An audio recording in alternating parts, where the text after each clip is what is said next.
Right now, finding love is a swipe on a screen. A photo, a bio, a message you rewrite 4 times before sending. But for over 300,000 years, none of that existed. No apps, no dating, no weddings. There wasn't even a word for love. And here's the brutal part science can now prove. Most men who ever lived died alone without ever passing on their genes. So how did anyone find love at all?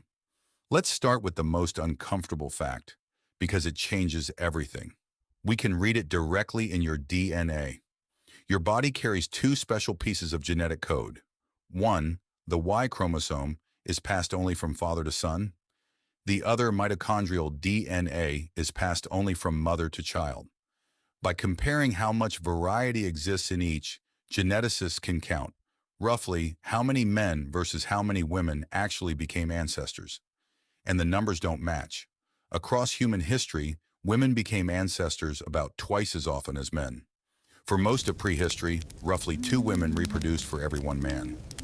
Think about what that means. It means the average woman had children, but a huge share of men had none at all. They lived, they hunted, they died, and their line ended with them. Love wasn't a guarantee. It was a competition, and most men lost it. And it got more extreme, not less. After farming began, in some regions the ratio collapsed to something staggering. By one genetic estimate, in parts of the world only 1 man reproduced for every 17 women. A few powerful men fathered nearly everyone. For the rest there was nothing. So if you were an ancient man, the odds were against you. The question wasn't, who do I love? It was, how do I get chosen at all? And here's where it gets interesting. Because the answer was not what you'd expect. You'd assume the biggest, strongest, most aggressive male won. Sometimes he did. But something strange happened deep in our evolution that changed the game. The weaker males, the ones who couldn't win a fight, found another strategy. They started bringing females food. Anthropologist Bernard Chappé and others argue this was a turning point. A female had a brutal job. She had to feed herself and carry and nurse an infant, which burns enormous energy. A male who reliably showed up with meat and protection was worth more to her survival than a male who was simply good at winning fights. So females began choosing providers over fighters. The reliable one. The one who stayed. That was the birth of the pair bond. And in a sense, the very first dating strategy in human history wasn't strength. It was, bring snacks and stick around. But how do you signal you're interested when you barely have language? You give a gift. And we have found those gifts. In Bismoon Cave in Morocco, archaeologists found tiny sea snail shells deliberately pierced with holes to be strung together. And they are at least 142,000 years old, the oldest jewelry ever discovered. At Blombos Cave in South Africa and Tafaralt in Morocco, more of them, shells drilled and worn, many stained with red ochre. These people lived far from the sea. Someone walked a long way to collect specific shells, sat down, and carefully drilled holes in them with stone tools. For no practical reason at all. Not for hunting, not for food. Researchers believe these beads were among the first ways humans said something without words. I have status. I belong to this group. I'm taken. Or I'm available. They were identity and they were courtship. The world's first love letters were made of shells and red paint. And that red ochre wasn't random. Humans were smearing it on their skin and their ornaments for tens of thousands of years. It may have been the first cosmetic, the first time a human tried to look more attractive to another human. The first makeup was red mud. Then, around 25,000 years ago, we start finding something else. Small carved figures of the human body, like the famous Venus of Willendorf, a woman sculpted with exaggerated curves and once again painted with red ochre.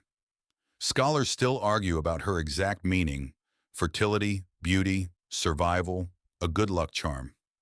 But one thing is clear: humans were now creating ideals of the body. They had a picture in their mind of what a desirable human looked like, and they carved it in stone. So they gave gifts. They decorated themselves. But what about the actual feeling? The thing you feel when someone you want walks into the room. That, it turns out, is far older than any human. Take kissing. The oldest written description of a romantic kiss comes from Mesopotamia, about 4,500 years ago. But kissing itself is much, much older than writing, because we're not the only ones who do it. Bonobos, our close relatives, kiss mouth to mouth as part of bonding in sex. Chimps kiss to make peace, which means the behavior likely traces back to a common ancestor tens of millions of years ago. Nobody taught us to kiss. We inherited it. And when you kiss someone you want, your brain runs an ancient chemical program. Dopamine floods in, the chemistry of craving and reward, the same system that makes anything feel addictive. Then, with closeness and touch, comes oxytocin, often called the bonding hormone, which builds trust and attachment and keeps two people wanting to stay near each other.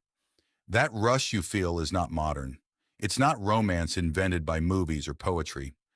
It is a survival mechanism that has been firing in human brains, unchanged for hundreds of thousands of years. But that same chemistry came with a dark side, and you feel it too. Somewhere in our evolution, human females did something unusual among animals. They concealed ovulation. In most species, a female visibly signals when she's fertile. Human females stopped. And that had a huge consequence. A male could no longer know when it mattered most.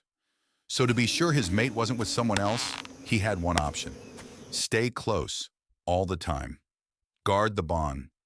That constant watchfulness has a modern name: jealousy. The uneasy feeling you get when someone you love is a little too friendly with someone else. That isn't a personal flaw. It's an ancient guarding instinct, wired in when there were no contracts, no marriages, no way to be sure of anything except by staying near. And ancient love could cross lines we'd find almost unbelievable.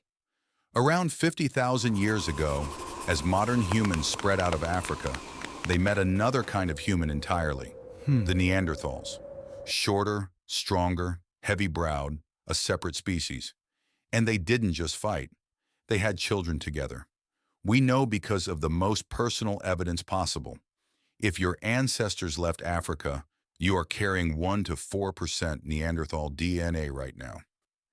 In one 40,000-year-old man, scientists found over 9%, meaning he had a Neanderthal ancestor just 4 to 6 generations back. Someone, tens of thousands of years ago, fell for a person of a different species, and you are the living proof that it happened. So step back and look at what love actually is. It is older than farming, older than cities, older than writing, older than the first spoken word for it. The gift you give, the way you decorate yourself to be wanted, the kiss, the rush, the jealousy, the pull to stay near one person in a world full of people, none of it was invented by us. Every bit of it was already running, fully formed, in humans who lived 100,000 years before the first city was ever built.